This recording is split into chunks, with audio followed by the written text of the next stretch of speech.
Hi, I'm Bunny Cakes and welcome back to my channel. Today I'm going to be reviewing The Pecan Man by Cassie Dandridge Selleck.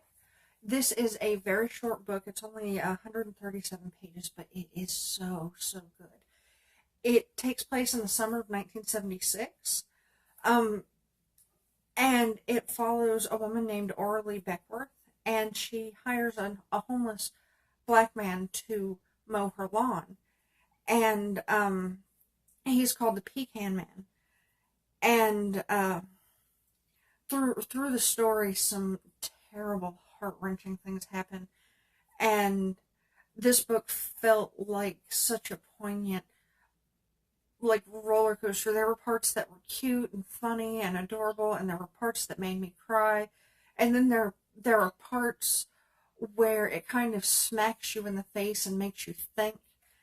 And some of my favorite parts are where Oralee, who is a well-off white woman, um, she's trying to help her maid and her maid's daughter through this terrible thing that happens.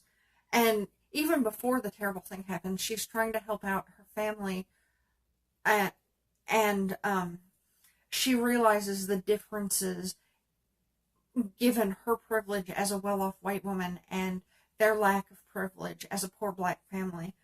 Um, One of my favorite parts takes place with Aura and her maid's oldest daughter in a store, and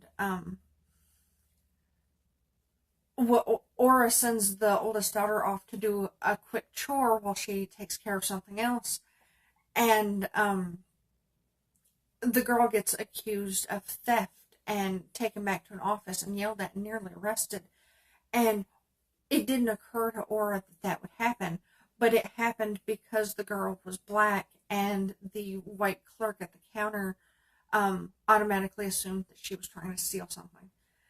And the privilege goes even deeper through how they handle the tragic thing that happened. And I don't want to tell you what that is. I will say there are some trigger warnings, even though they don't go into like really any detail of what happened. It still could be triggering and traumatic if you've had any sort of experience like that. Um, but still, it is such a good book. And I heard about this book through Peter Mon, and he said in his review about it that if Cassie Dandridge Selleck hadn't self-published, if she had published through a bigger house, that this book would be everywhere.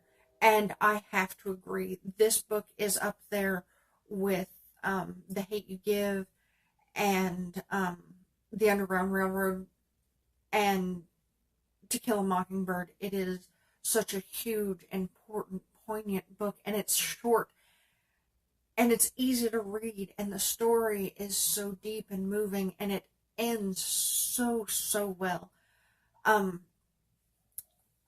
I highly encourage everyone who watches this review to go read it for yourself.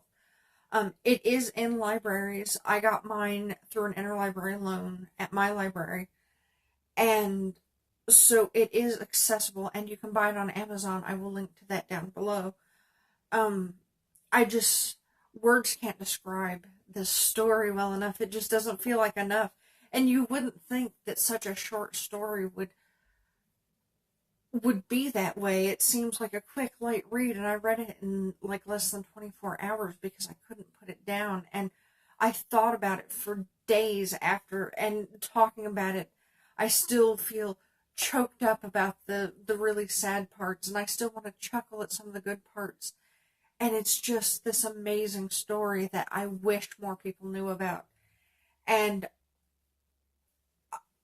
like I said, I encourage everyone to read this book, and I hope that somehow this book becomes more mainstream, and that Cassie Dandridge Selleck gets the recognition that she so clearly deserves for the writing in this book, for the story she told, and and just it deserves it. It should be taught in schools, and maybe in 10 or 20 years it will be taught right alongside other classics like To Kill a Mockingbird and maybe even The Hate U Give. And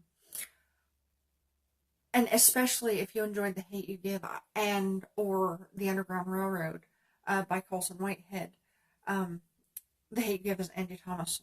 Um, you will like this book. You will enjoy this book, and just bring tissues and be possibly ready to cry, but also be ready to laugh and smile and enjoy yourself, because this book is just so much, and I really loved it.